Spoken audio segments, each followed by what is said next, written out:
Welcome to Civics and Coffee. My name is Alicia, and I am a self-professed history nerd. Each week, I'm going to chat about a topic on U.S. history and give you both the highlights and occasionally break down some of the complexities in history and share stories you may not remember learning in high school, all in the time it takes to enjoy a cup of coffee.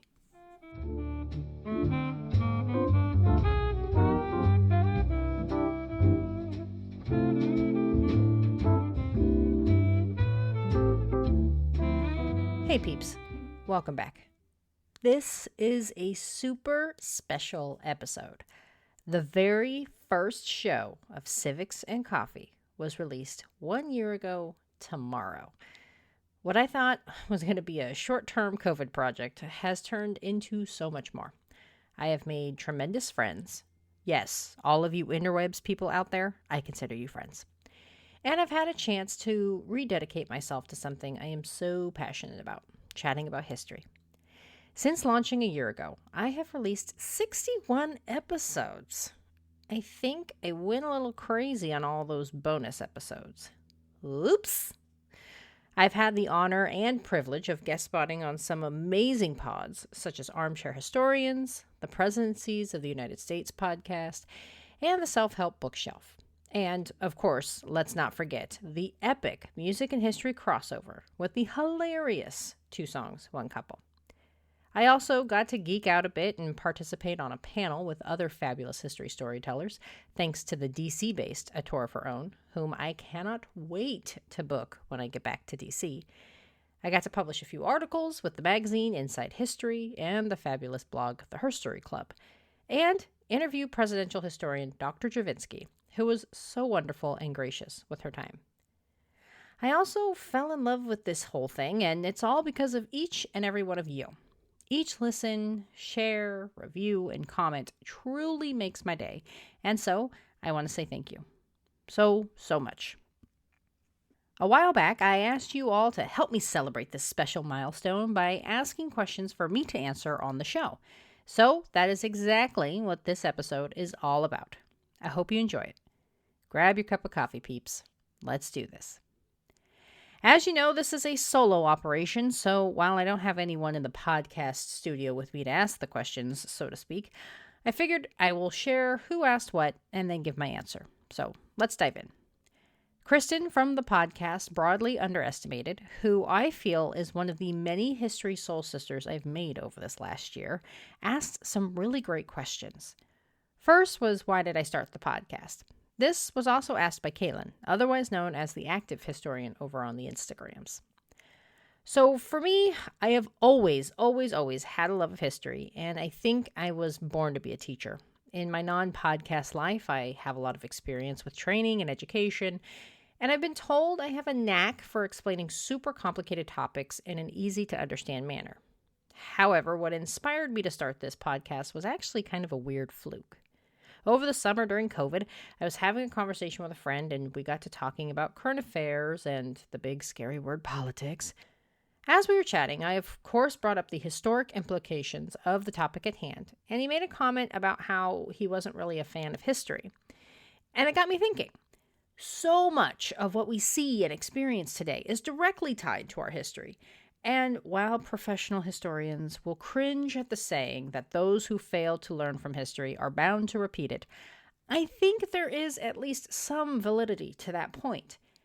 If we don't understand our past, truly assess its failings and triumphs, how can we ever move forward?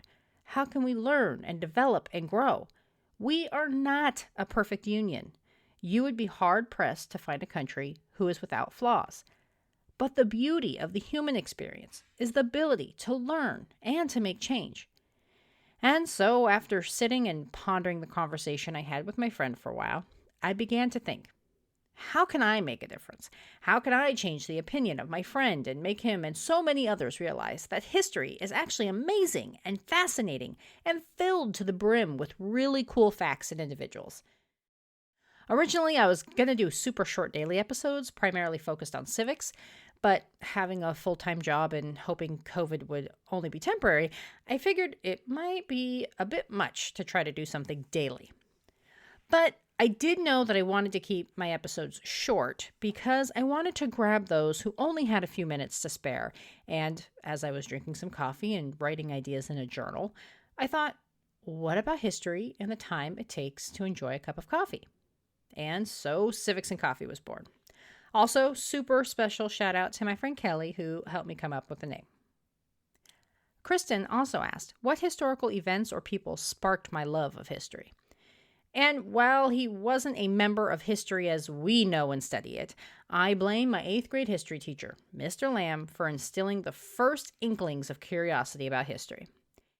He was a guy who showed up to school in track shorts. Yes, track shorts. And was unapologetic in his critique of American history. He was unabashedly sarcastic, and for the first time, I found myself truly fascinated with the events of the past. I also blame my fabulous U.S. history teacher in high school, Mrs. Kane. She is responsible for introducing me to topics in history that left me feeling I had to know more. The first topic was the Vietnam War.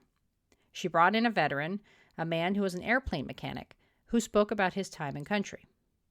I remember hanging on to every single word he spoke and being on the verge of tears as he ended his talk about his experiences. It brought history home to me much more than any worksheet or textbook had ever done before.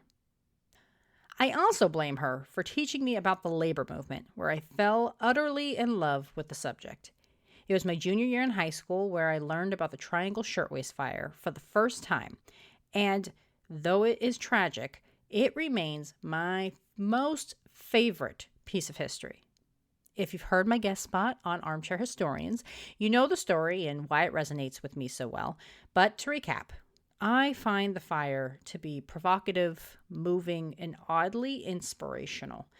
Those women fought so hard for the right to organize and were ignored. And it took a massive event, which took the lives of 146 individuals, for the country to snap to attention and luckily implement some major changes.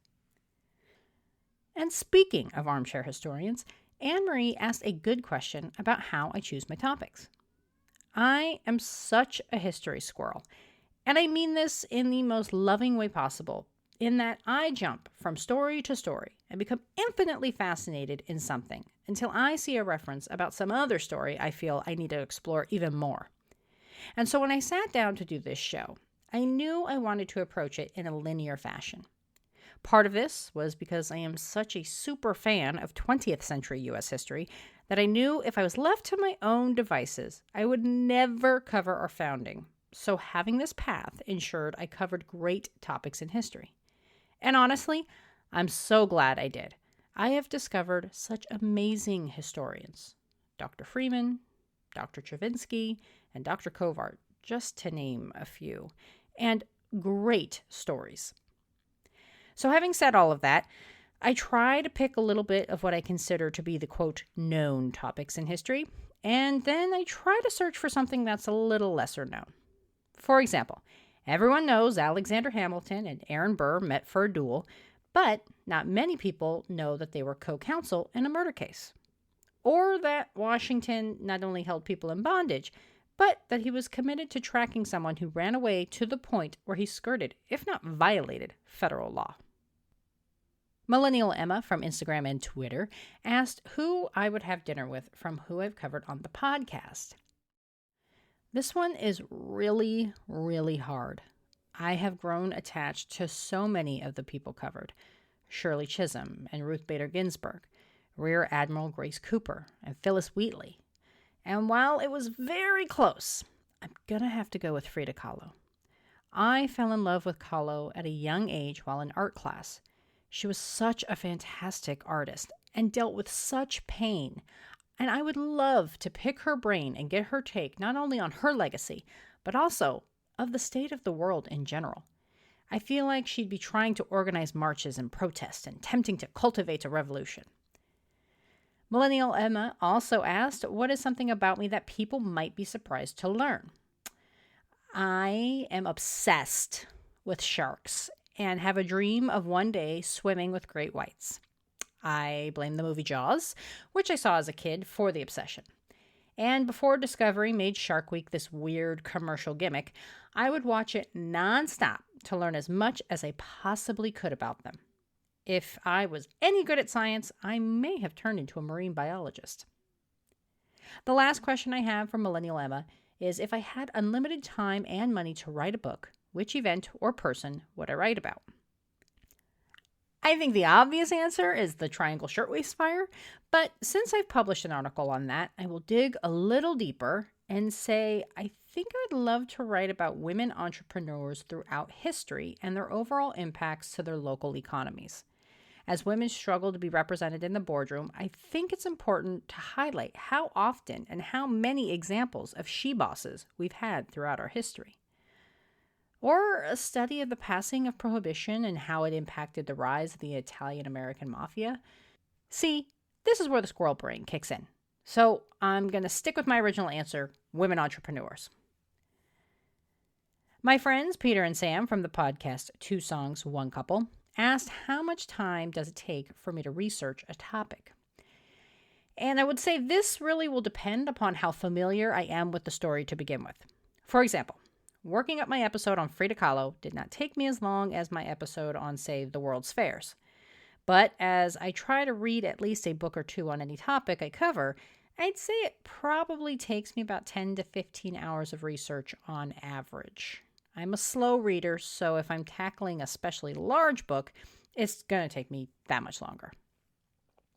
They cheekily added, "Why am I so awesome?" And I think the appropriate response to that is because I have amazing friends like you two. And again, a special shout out to Peter and Sam from Two Songs, One Couple, who have been so supportive of the pod since minute one. I really appreciate you guys. My original OG one-woman promoter, Val, asked which era in history would I want to travel back to and what would I hope to observe and learn. This one is also really challenging because I'm so damn nosy and I want to be in all the places and know all the things.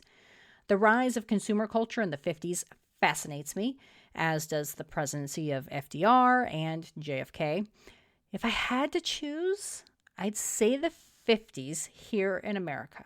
I'd want to observe the fight for civil rights and maybe track down a young John Lewis and give him a big ol' hug if I could. So much changed in the 50s on so many fronts that I think this would be where I'd want to hang out for just a little bit. NZ Waffles from Instagram and Twitter asked, what obscure historical story would I love to see made into a film and who would I cast? I think I'm going to go with the trial of Levi Weeks for the murder of Elma Sands. And that was a lot harder than I thought it would be because I don't know exactly what's considered a strange or obscure historical story, but I feel like not too many people know about that, including myself, to be quite honest, before I did the episode. For the casting choices, oh gosh, I think I would go with Charlie Hunnam for Alexander Hamilton and Ian Somerhalder for Aaron Burr. Or a younger Andy Garcia, since I feel like they had very similar features. We didn't really get a good physical description of Elma Sands, so I don't have a casting choice. And, well, honestly, in the movie, she wouldn't last very long because she passes away. And same goes for Levi Weeks. I don't know who I would pick for Levi Weeks. So insert your own casting choice here.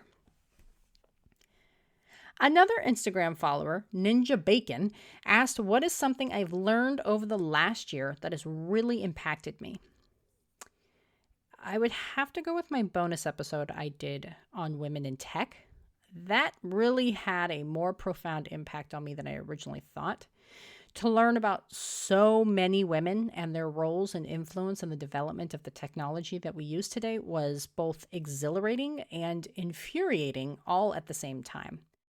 Why aren't these stories shared more broadly in school? I hope we can someday get to a point where this is not the norm. And lastly, Athena History over on Instagram asked, how do we make history relevant? That was such a profound question and one I struggled with for a number of days, actually, because for me, history is relevant every day and happens all around us. I think tying events of the past to the stories of the present is the one way to make history relevant. For example, when Kamala Harris, Elizabeth Warren, and other women were running for president last year, how many stories came up about Geraldine Ferraro and Shirley Chisholm? Sharing history that someone can connect with is another way to make it relevant. History becomes more impactful to someone once they see themselves in the story. My family is from New York, and like so many of us, we're immigrants. Hearing the story of the Triangle Shirtwaist Fire hit home for me because I knew that could have been my great-grandmother who died in that fire. Whew! Okay, that was a lot of great questions. Thank you to everyone who submitted. You made me ponder for quite a while, and I loved the challenge. And of course, thank you, dear listeners, for the last year. Your encouragement has been so wonderful and truly humbling. I am so grateful for this community. And of course, I got to do my plugs. If you've been enjoying the show, please consider a rate and review on Podchaser or Apple Podcasts or Good Pods. It helps spread the word, and I'm not lying when I say it brings me tremendous joy. You can also support the podcast through Buy Me a Coffee, where your donations go towards the books and caffeine required to keep this shop running. You can find out more about that and see show notes, source materials, and publications on my website at www.civicsandcoffee.com. Thanks for tuning in, and I hope you enjoyed this episode of Civics and Coffee. If you want to hear more small snippets from American history, be sure to subscribe wherever you get your podcasts. Thanks for joining me, and I look forward to our next cup of coffee together.